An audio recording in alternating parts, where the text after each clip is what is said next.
কে দাঁড়ালো না জানালো আমরা সেটা দেখি না।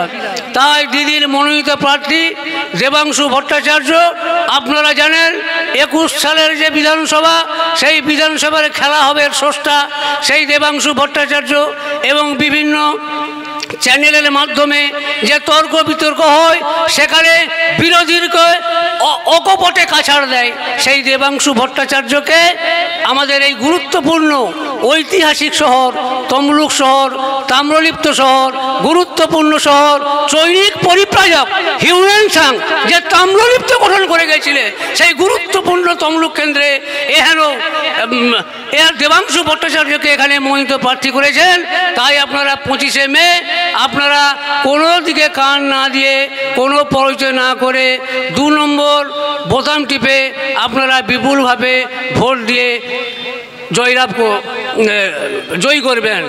এই আশা রেখে, আকাঙ্ক্ষা রেখে আপনাদেরকে পুনরায় ধন্যবাদ জানিয়ে আপনারা ভালো থাকুন, আপনারা সুস্থ থাকুন, এই বলে আমি আমার সংক্ষিপ্ত বক্তব্য এখানেই শেষ করছি। খেলা হবে, প্রধান সাহেব বলে গেলেন যে ধর্মের নামে সুস্টুডেন্ট দিয়ে খেলা করছে, সেই খেলার জবাব আমাদের দেবাংশু দিল্লিতে দেবে। প্রধান সাহেবকে আমরা ধন্যবাদ জানাচ্ছি।